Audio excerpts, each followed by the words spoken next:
What's up, everyone? You are tuned in to the channel Eps. I'm your host, EEPMON, episode 82. Can you feel it, folks? In the air, the climate, well, not just the weather climate, but the economic climate, financial climate has been, shall I say, uncertain. Basically, I'm not sure if my viewers follow um, the economy of the world, particularly the U.S. economy. They recently announced the job numbers, which was a lot lower than expected, and as a result, and other factors, the let's just say the economy, stock market, assets, investments, everything went into the red. Basically everything. Um, a lot of the gains over the summer pretty much wiped out.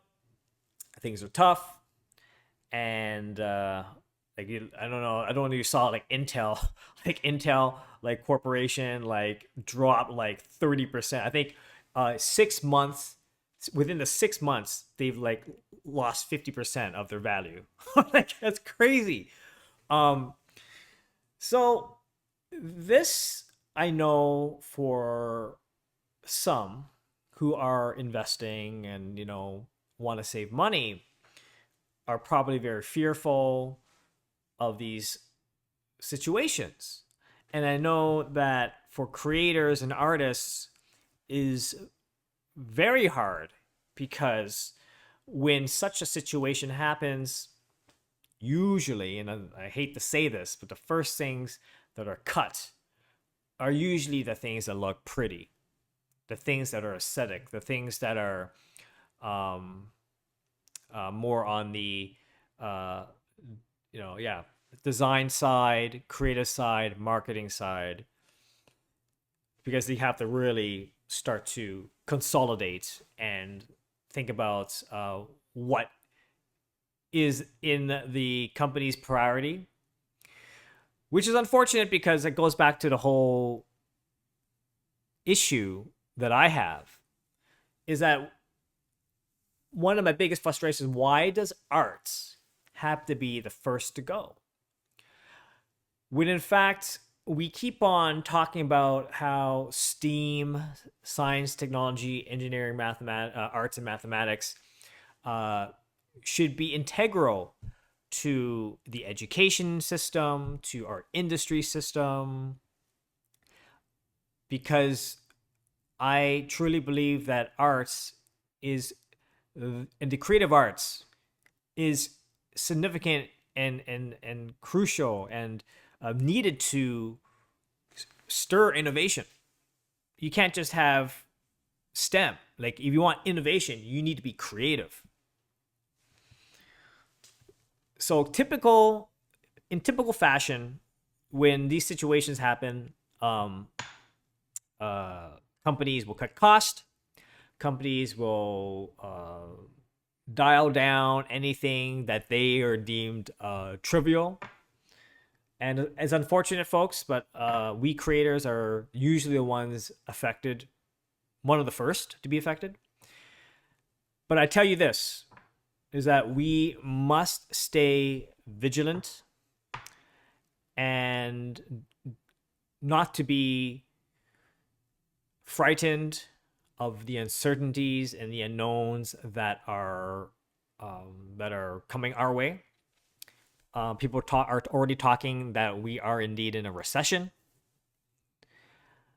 When the and mainstream media is slowly leaking that word out, I see the patterns, folks. I see how they all do their things. They start to like trickle certain buzzwords, get it conditioned into the mass media subconscious, and but let's just like say it as it is. Like let's not sugarcoat this. uh I think more uncertainty is coming, and we creators must stay vigilant and prepared. Okay.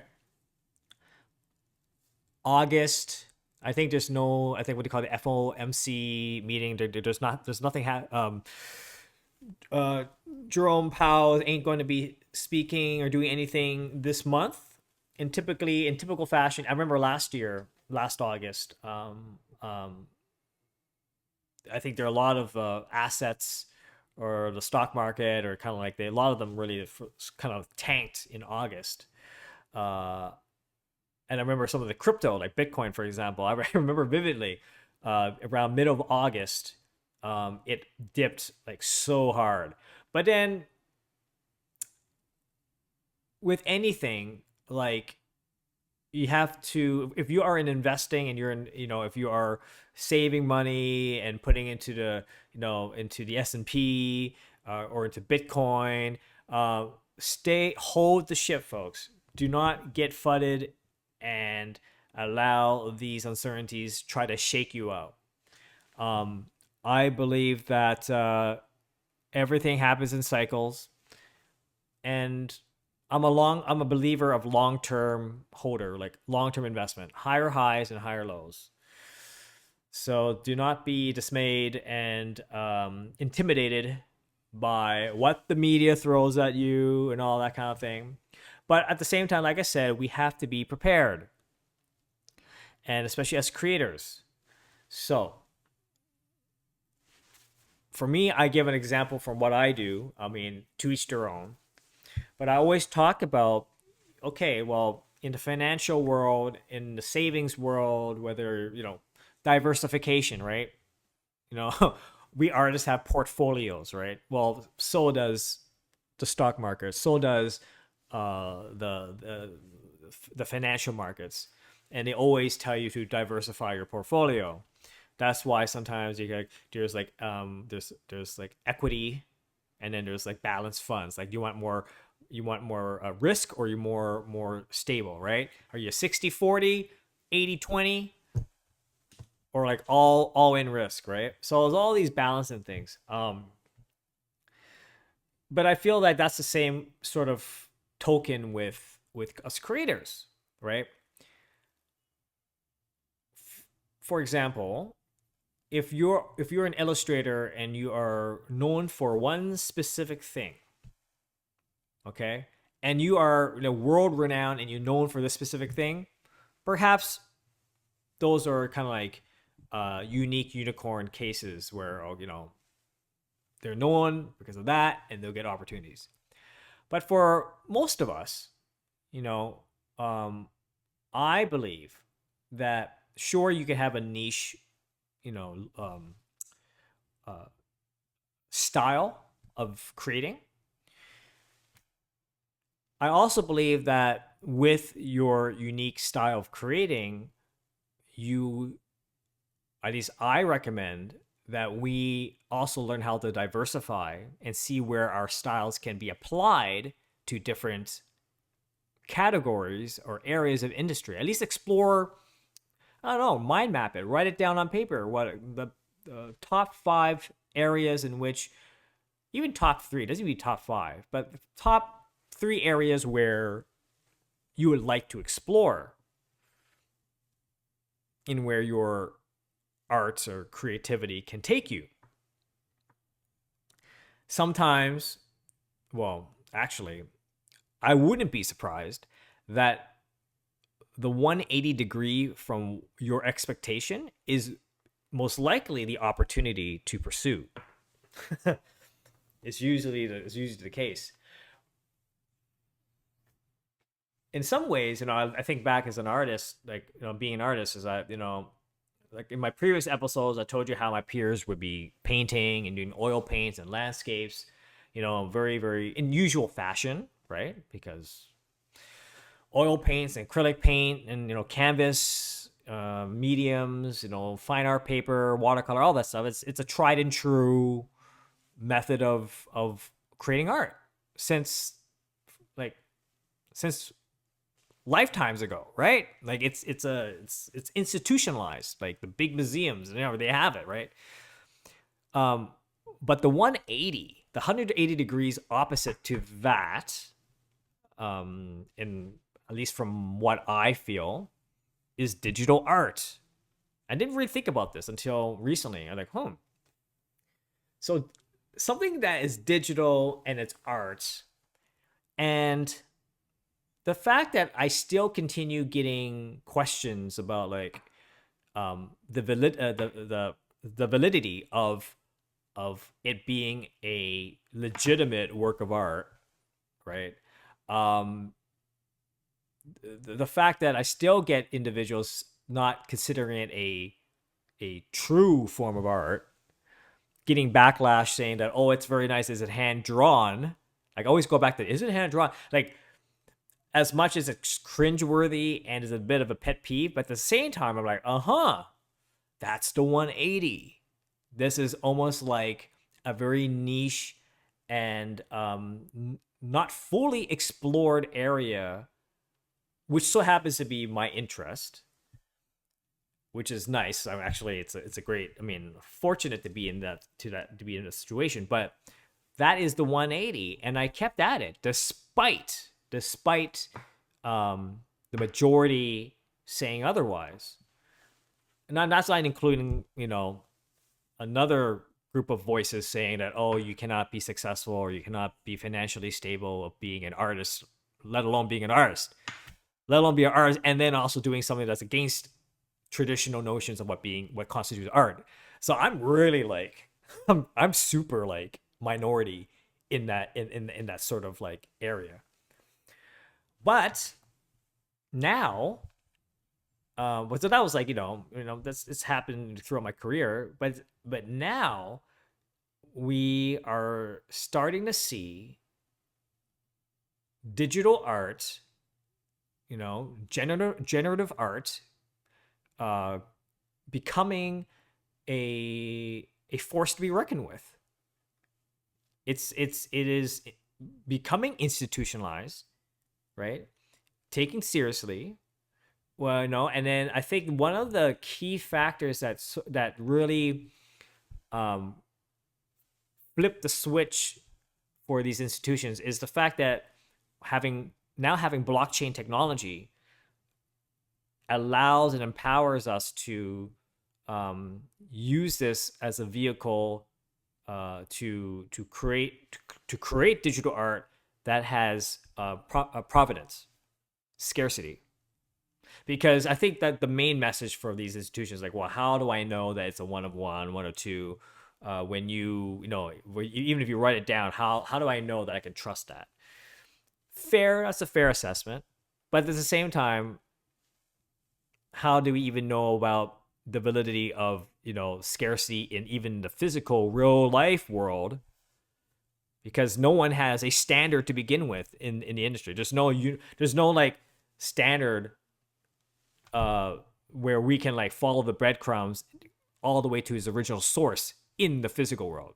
No, it doesn't. I don't think it exists unless you're like a Pablo Picasso or something, right? I think, again, those are very niche unicorn situations. But yeah.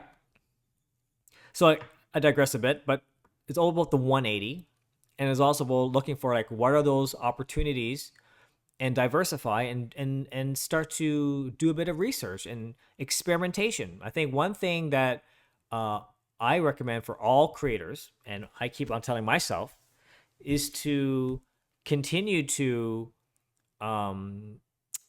innovate in your own ways, get a bit uncomfortable in trying something different. And I'm not saying to go completely like crazy different, but like, again, what is your niche? What is your niche? What is the thing that you do consistently, and how can you diversify that into other areas? And by doing that, I would say that in that process, you will have you will discover and have epiphanies of like, oh, that's really cool. I learned something new about myself. I learned something new that I didn't think I could be, that I would have done. This is pretty cool. And then you're going to start connecting the dots. Like, oh, if I can do that, then this can be done. Oh, and then I could like, do this, and then, and then, at some point, at some point you want to get it out there, right? Perhaps there you would have potentially some new opportunities because okay, the person or whoever, if you get a gig and they might like they like your style, but they like your style not because they've discovered your style, but because they saw this other thing you were doing. So you're creating these other um, uh, extensions of your niche, and by doing that, you've grown your reach further, so that in a way that perhaps can be digestible by by others, and perhaps could be turned into an opportunity. Um, so in my case, I love fashion, right? I like fashion. Um, and I said to myself a long time ago, I said to myself, wouldn't it be cool if I did a, not just, have my art, just, and that it's, I think everyone thinks the same way. It would be great to have art on clothing. My art on clothing. I could wear it. I could, well, here it is. I got an EEPMON cap. Very simple. And this is just a sticker. Put the Eat for sticker on it. Like, now I take it for granted, but like, but back then, I was like, wow, it'd be so cool to do a jacket, or it'd be cool to do a jogging pants, stuff like that. I could go out and wear it. That's so cool, right? So what did I do? Well, actually, I went ahead and I did it. I made T-shirts for myself, and on as I did that, I understood the supply chain and process as I went along. It's like, oh, and I started doing some hoodies and stuff for clients. I did swag for clients, with Quantropy. You see Quantropy swag, like the swag I did for Quantropy is like top notch. And I did with like other startups. I did my own, and I'm doing stuff with Eatverse because I have that knowledge now. I have that. I've been through the thick of it. I went through the process and understand the whole thing, and plus applying my design, my skills in that narrative. Now I know the whole thing, and to this day now I'm getting opportunities and projects that involve with a swag component, because I have nothing to hide. I am the master. I like to think I'm pretty damn good at sourcing swag, really high quality. Because if it's not to my standards, then it's not an EEPMON or Eat First product. So that's one example of extension. Okay, I got a couple of meetings like next week about talking more swag related things. That's pretty cool, right? Another thing is like well, yeah, so fashion. I did stuff with Canada Goose. I did stuff with Alpha Industries. So these different brands, I work with brands and also startups. Now, what else do I like to do? Oh, I like to do large scale murals, like big murals, right? Because my thinking is like, yeah, I could work on the screen, digital, but I'm thinking, well, what's the potential? What is the true, like, I want to say true, but because it's digital, I have in theory, the ability to scale these things as big as you want, because it is all data at the end of the day, right? Digital art is really data. And it so happens that I'm a vector artist. I do a lot of I love vector, right? Because vector art, you scale these things as big as you want, and you won't lose quality, simply because that vector art is all like um, uh, it's all math. It's all math. It's all tag based. Like if you opened up an SVG file in a notepad, it's all markup language. It's all calculations, paths. It's freaking awesome, right? And then I said, oh, okay, well, I want to do more work that's like, large scale murals. I want to do that. And what did I do? Well, no one's going to come to me to do it. I had to do it myself. So I remember my very first exhibition, I did 3 large chaos balloon murals, like really big. Well, not really, really big, but they're pretty big. I'm big enough to show the scalability and see the details that are within it. Now, when you have something like that, it sparks ideas. People look at it like, oh wow, okay, cool, and you have a real tangible uh, uh, uh, sample of your capability. Now, that being said, that's a portfolio piece. Excuse me, portfolio piece. I can include that to my portfolio, my diversification portfolio. I got the fashion stuff as one extension. I got the large scale installation murals as my other extension. But my core niche is still digital art, right? That's my thing. Then you do, and you continue. Even if you do it once and no one comes to you, like, don't feel discouraged. I think another thing about artists, we always feel discouraged at the get-go, as something doesn't work the first time or the second time or even third time, we're like, oh, I'm ready to give up. No, folks, the reality is that you got to do it all the time. 10 times, 20 times, whatever. Like, you got to do it all the time, because that is how, first of all, you build your diversified portfolio. I'm not a asset management kind of guy, but let's say if I put my financial cap on and I go like, you need a diversified portfolio. So, but you got to keep on creating so that you have more samples and work to show your range, right? So then I had an opportunity to do a mural, and I do another mural. I do public art, more public art, and more murals.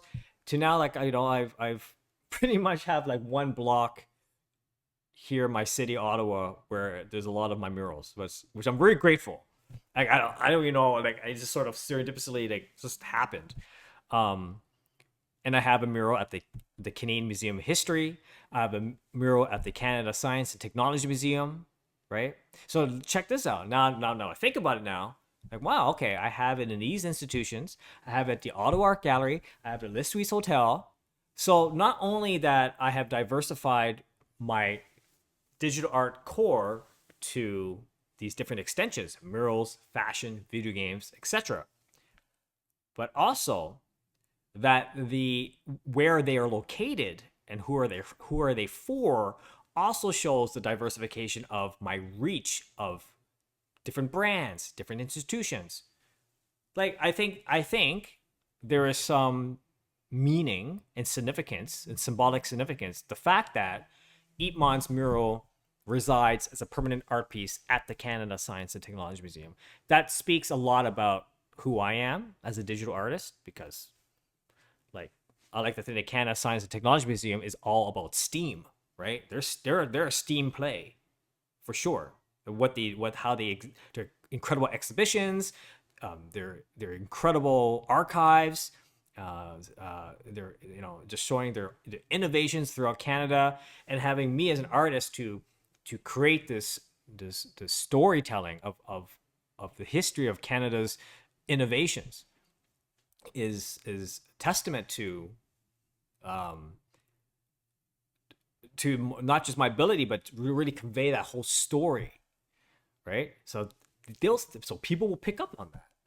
People will pick up on oh, you did something at the Canadian Museum of History. That's quite significant, right? There's a national component to it, right? There's an Asian Heritage Month component to it. I like to think there's certainly, a heritage. It's about, like, the mural is really, like, about the Chinese Exclusion Act of 1923. So I had to do my due diligence and, talking with the curator, Catherine Clement, and the CEO of the Chinese Canadian Museum in Vancouver, and having visit the exhibition, the paper trail over there, to get some, like, personal tour, which I'm very thankful for.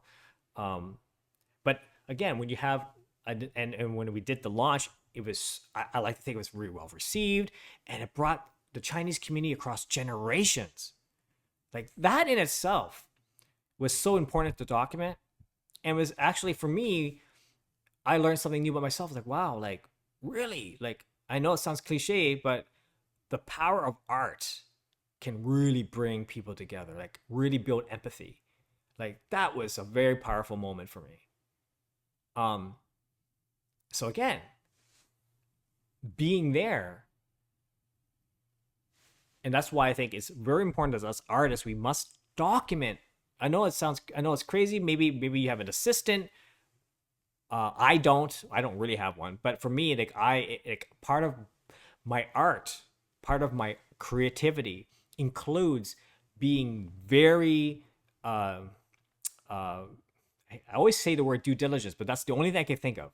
But just being very focused and making sure that you're documenting as you go along. Like update your portfolio. Sometimes I know it's cumbersome, but you need to update your portfolio because you are documenting to show the world your diversification and your abilities and your experiences and your reach. That gives more emphasis of your abilities and your maturity as a creator. So much so that, the Jackson Cafe, that's being run by Le Germain Hotels in the Ottawa Art Gallery. My 2 murals are there. People see that and they go, wow, spark more ideas. And then now I have at the Le Suisse Hotel right across from the Ottawa Art Gallery is my biggest mural to date, the Chaos Bloom Tidal Wave. And now now let's break that down. I don't want to go too long, but let's break that down. Not only is it a big mural, and I have the ability to do murals because that's one of my extensions, as I mentioned earlier in this episode. But there's not just me, but there are many stakeholders at play here, okay? This is public art. It needs to get the approval of the city, needs the approval of the Ottawa Art Gallery, needs to be approval by Le Suisse Hotel. Certainly, I guess it's Indigo Parking Garage, all right? And there's also, we got to get we got to make sure that the public likes it, like at the end of the day, or else my ass is grass. So that in itself speaks volumes too. So I know I can't believe I'm over 27 minutes on this. So what I'm saying, that yes, we live in uncertain times, and I'm providing you, my audience, a perspective coming from a artist, that like we're always living in uncertain times, whether we like it or not, and it's tough. I like to think that we have the hardest gigs in the game, but we will make through it. But I think the key thing is to try something new that is a bit of a pivot from what you normally do. And you'd be surprised what amazing things you will discover about yourself, most importantly. So diversify in uncertain times. Well, whether uncertain or certain times. But in my line of work, in my line of world, in my life path, I like to say that a volatile man living in a volatile world. My life is always uncertain, but I like it that way. I like it because it keeps things exciting, keeps things on the move, keeps me on my toes and very aware of what's happening around the world, politically, financially, creatively. I spot the patterns. I see the patterns. I know the FUD. FUD is an acronym for fear, uncertainty, and doubt. That can be applied for both the stock market and assets and also in real life or whatever, right? And the only thing that I can do is to have a bit of it's a bit of a laugh. Be amused by these things, because these cycles continue all the time. It never ends. It never ends. So on that note, folks, I hope that you got some insights. I hope that you got something out of this conversation. But I thought I'd put my 2 cents on it because I just want to speak my mind in regards to the whole